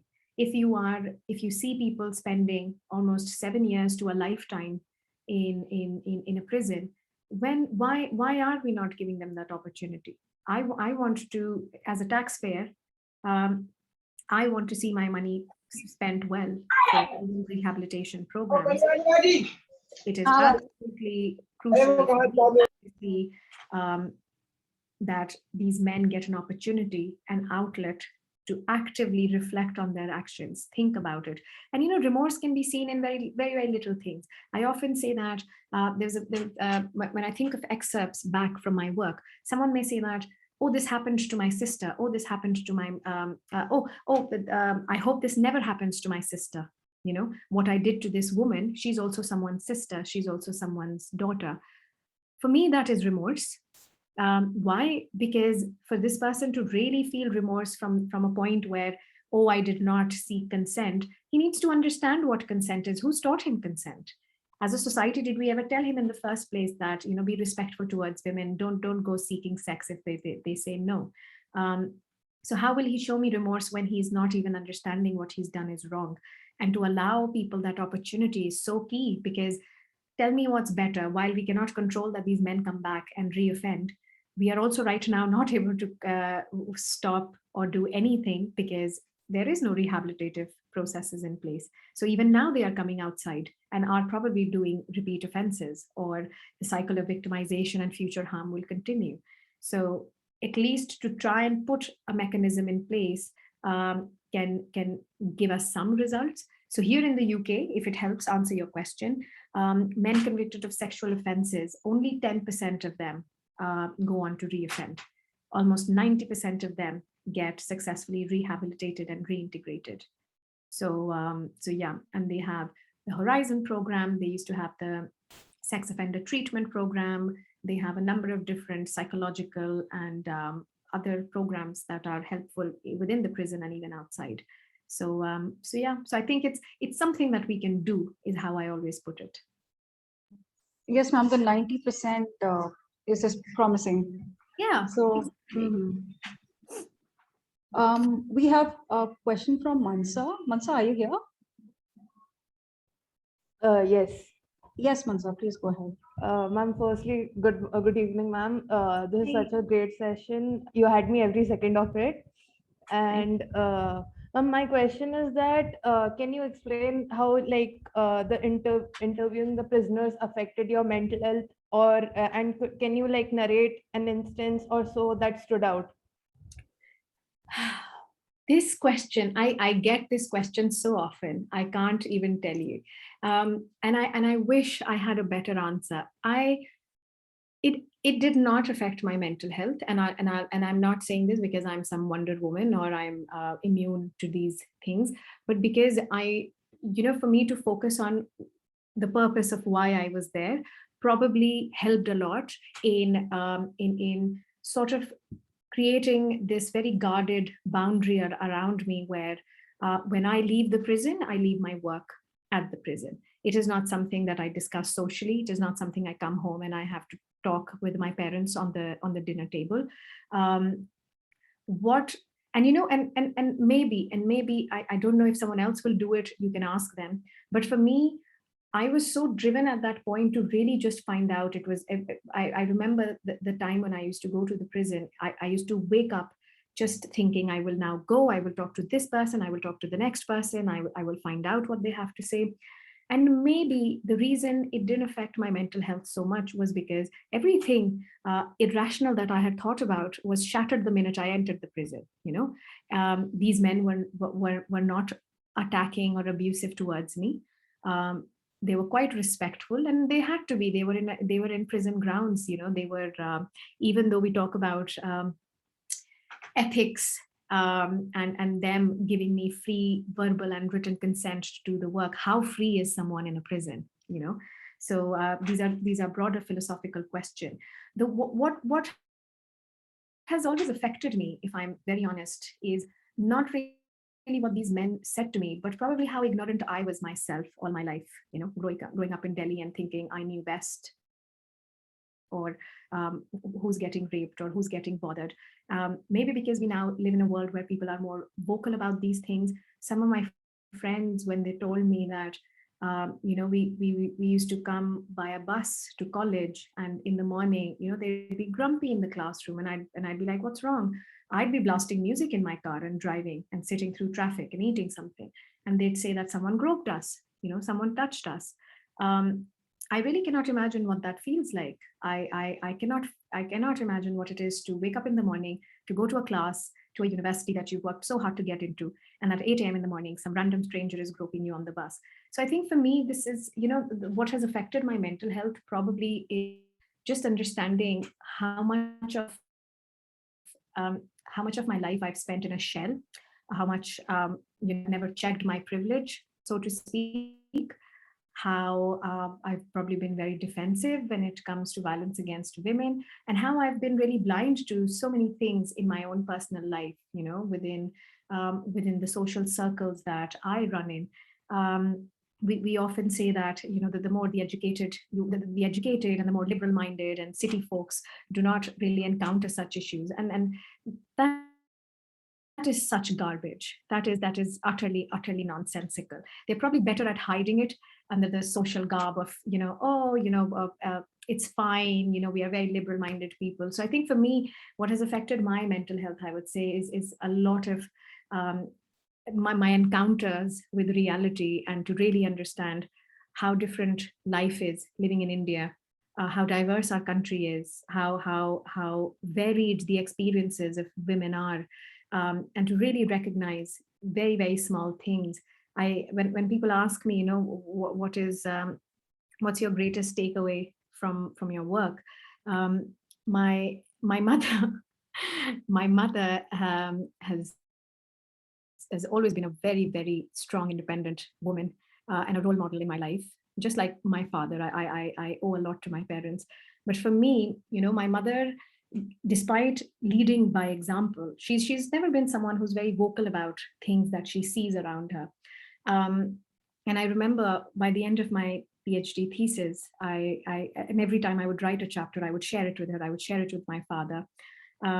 And I remember by the time I submitted my work, my mother was like, you know, you've almost turned me into a radical feminist. So I take that as the biggest honor of my life.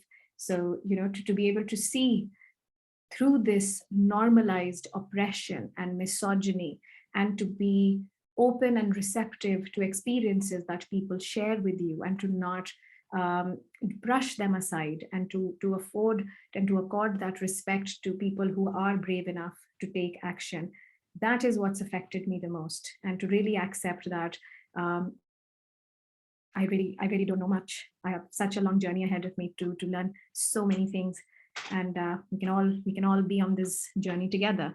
And something that stood out for me, well, there's so many things I can't tell you. You know, there's so many things: good, the bad, the weird. Like I said, saying to a really old person with hand gestures, "Do you masturbate?" and explaining about the blue films. Something that also stood out for me as in a positive way was there was a person I interviewed, and a couple of days later, when I had gone to interview someone else, he knocked and he came into the room and he said, "I'm so sorry to bother you, but can I speak to you?" And I said, "Yeah, tell me what's wrong." And I thought maybe he wanted to add to the interview that he had given or something else. But he said, "Ma'am, I'm going." And I said, "Where are you going?" Because when I had interviewed him, he still had like 5-6 years left on his sentence. And he said that it turned out that there were some mix-up. There was a mix-up with my records. I had committed the crime when I was about 17 and a half. But because I didn't have a birth certificate, the date was not something that was clear. And technically, I should have been in a juvenile prison. But I've spent a really god-awful long time here. And now my dental records were sent for examining my age. And it turns out that my sentence is already served and I'm going. And he brought like a little Ganeshji for me. And he said, I just wish you the best of luck. And this was someone who was so remorseful. He was so remorseful. He said that I've learned my lesson. And he was someone who was actually, he had a job within the prison. He was someone who was helping other prisoners as well. So for me, it's these success stories that stand out, and how happy he was. And I was so glad that I was able to interview him before he left. So little things like that. I remember something else that stayed with me was a man who, close to my father's age, just burst out crying at the end of his interview and just kept bawling. It was such a cathartic moment for him. And the only thing he said at the end, I was just about to leave, and he said to me, "बहुत अच्छा लगा बात करके, ऐसे ही बात कोई करता रहे." And it was very philosophical the way he said it, and that's what I thought to myself, that I've really, my questions were not even nice questions. They were so intrusive because I was there to do my job. But just for someone to have that opportunity to sit in a room alone and talk about his life, reflect about things, think about his future, was something that was probably, I hope, and I'm glad that I was able to give him. So it's really these encounters, I really have nothing scandalous to share. I'm so sorry, people. When I'm working on my book, which I hope comes out next year, every time I talk about my work, people think I'll have something salacious or scandalous to talk about a young woman in prison. Unfortunately, I wish I was the center of attention. I wish people were, lying at my feet and saying, "Don't go, we love seeing you." Nothing happened. It was just as normal as I'm putting it right now. So yeah, I hope that answers your question. Thank you, ma'am. We would love to have you again next year for your book talk. One last question, ma'am. Lavanya, are you here?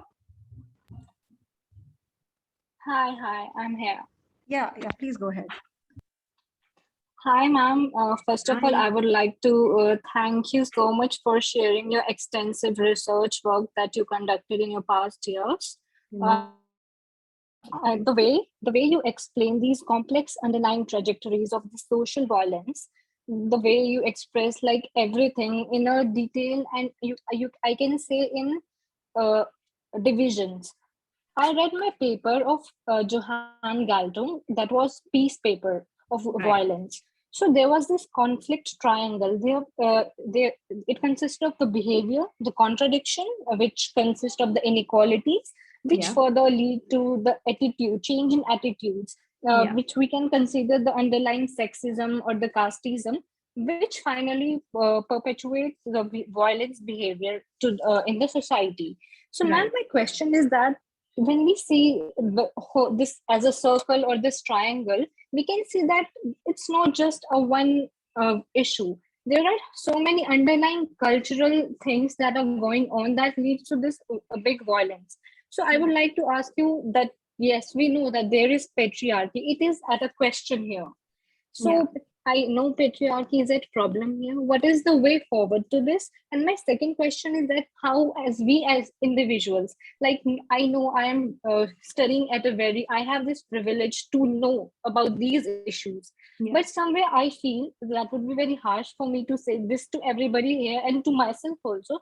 Like sometimes we use these languages like slurs or the swear words. These are... I must be sure that everyone here must have used these words. I would include myself also there, that they are objectifying women, and we as a people or the young age are also looking at the, you can say, songs, enjoying the songs and the movies that are very sexist in nature. So don't you think that we are also, as a person, if we are not canceling this thing, like we are also here to blame here because Absolutely. If we are not talking about these things, like we are not canceling the song sung by some singer, Honey Singh, that was so Yeah. sexist. I cannot tell you. No, you don't have to tell me. I'm sure I've heard it. I'm sure So, I've heard it among many other things. It triggers me a lot. Like, how can you someone like that video? How can you like love it or embrace such things? Then I would say we are also the part of problem. What can we do Right. for this? What can we do for this? I like how all the questions are about solutions and solution driven. So that's very nice to hear from young people. Well, I'll start with the triangle that you mentioned, and here you're talking about a triangle, but I will ask you to, because you've come with a paper, I'm assuming you'd be happy to read another one. So if you look at Laurie Heiss's ecological framework to understand violence against women, what you will see is that she uses the ecological systems theory. What is that? You basically got concentric circles through which you can explain different layers of society, right? And when you say that this is not just patriarchy at play here, you're absolutely right. So when you're looking at, these concentric circles that actually are different layers of our society, from our very, very innermost personal layer to our social circle, to our schools, to our political systems, to our religious affiliations, and the broader governing aspects of, say, patriarchy, culture, etc. All of these promote or give us factors that feed into violence against women. So when people ask me, why do men rape? There's a reason I don't have an answer, because I cannot research all elements of this fragmented society. I cannot read all the Upanishads. I cannot pick up the Quran, and I cannot say religiously, how are we promoting violence against women? But the idea is, and a lot of people are moving towards this idea, is that we need multidisciplinary research, and we need a holistic way to target violence against women or sexual violence. You cannot just blame patriarchy for the rest of your life. India is not the only patriarchal country. I say this all the time when I speak to my white students here, predominantly, also thinking that, oh, women have it far worse in India. Well, you have sexual violence in your country also. It's a patriarchal society. Question I ask my students every time I do a new session, I ask how many, because you have a freshers week, you have an orientation week. I ask the girls, how many of you have planned your way back home? And the boys never have to do that. The girls have to do that. They know that they're going back home with a friend. They know they have an Uber on call. They know exactly the way they are going to take, what time they want to go back, how many drinks they will restrict themselves to. If you think that people have the privilege of walking on the streets and not fearing about their safety in this country, that's not true at all.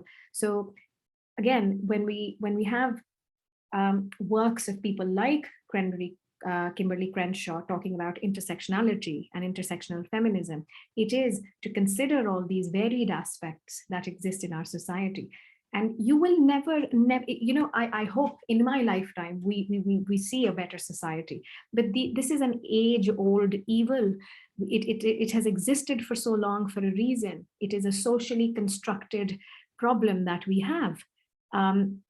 There's a reason why always you will have a UN Sustainable Development Goal of gender equality. Why? Because we clearly have failed at it. We continue to fail at it. We talk about women breaking the glass ceiling. Well, they break the glass ceiling, and then they reach somewhere where they see that, oh, right, there's another 20 stories on top, right? So the thing is that when you look at this really, really complex layer of society and how each of that contributes and feeds into perpetration of violence against women, that is why we have stakeholders that have to take accountability.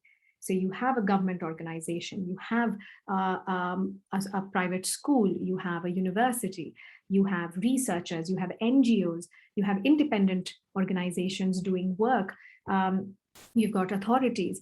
It has to be a collective effort. And it is so much easier said than done. I probably am the worst at giving solutions, because everything works on paper, everything works in theory. But can you think about a multi-agency approach? We have multi-agency approach here in the UK as well to tackle violence against women, child sexual offending. Does it always work? Is it straightforward? Absolutely no, because we're not talking about a crime that is straightforward and something that has a very fixed pattern. You know, the way sexual violence may occur in Haryana will be very different to Delhi, even though they are bordering states. It will be very, very different to how it would occur maybe in Telangana, you know, or Gujarat or Jharkhand. So this is something that requires a lot of work. I'm probably one of the many, many people, you are amongst the many, many people who are probably contributing to combating gender-based violence in your own little way. And you can only hope that in the near future, we see that this is something that becomes successful or something that we really, really take into account and are conscious about when you're talking about slurs and speech. Very, very crucial in terms of how we say things, how we objectify women and men. And men, you know, why? Men are not pieces of meat either. They are not there like the movie Magic Mike to just shake their booty and for us to gawk at Channing Tatum's abs. No, this is also a man who is reading to his daughter, is writing a book on unicorns. So, you know, it is so important to think about gender equality or combating gender-based violence as something that involves both men and women, girls and boys. It is a problem that we all face. You know, patriarchy is not women's problems alone. Men also are victims of patriarchy, because if you think about patriarchy in a nutshell, what it means is the rule of the father. So if there is a man leading, any younger male under that person also has to, you know, sort of go through that authoritative, restrictive regime, and has to follow what are these very fixed notions of masculinity. And that is why when we talk about ending patriarchy, or going forward in gender inequality, ending that, combating gender-based violence, it's a fight that all of us have to be involved in because it affects all our lives. So I hope that answers your question. And yeah. Thank you so much, ma'am, for like giving your insight on this topic. And I would like to say that you are one of that person who is taking forward in breaking and like this research further, and you are also a contributor to way forward. That as are you, as are all of you who are here for this talk, for giving me this time to actually have this conversation with you all. You didn't have to on a lovely Wednesday evening, but yeah, so I'm very grateful for that. So thank you.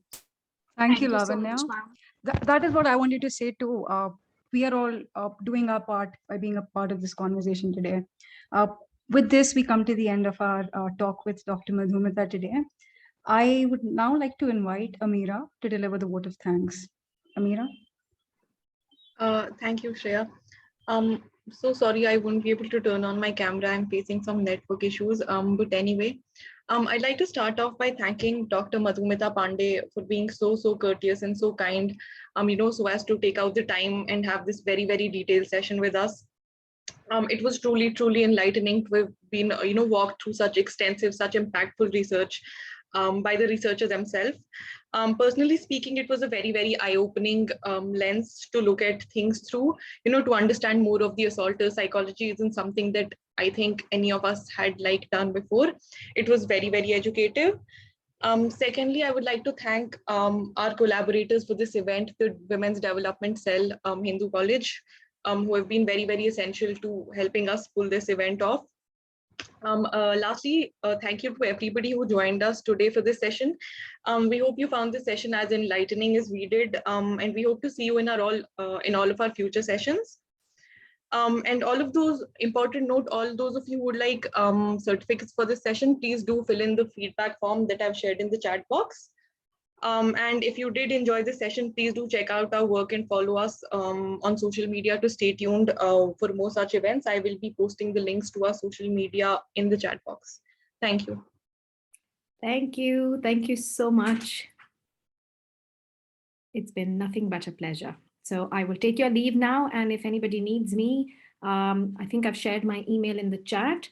So feel free to get in touch and hopefully, yeah, I'll be able to answer some more of your questions. Thank you so much, guys. Thank you. Have a great evening. Bye. Bye-bye.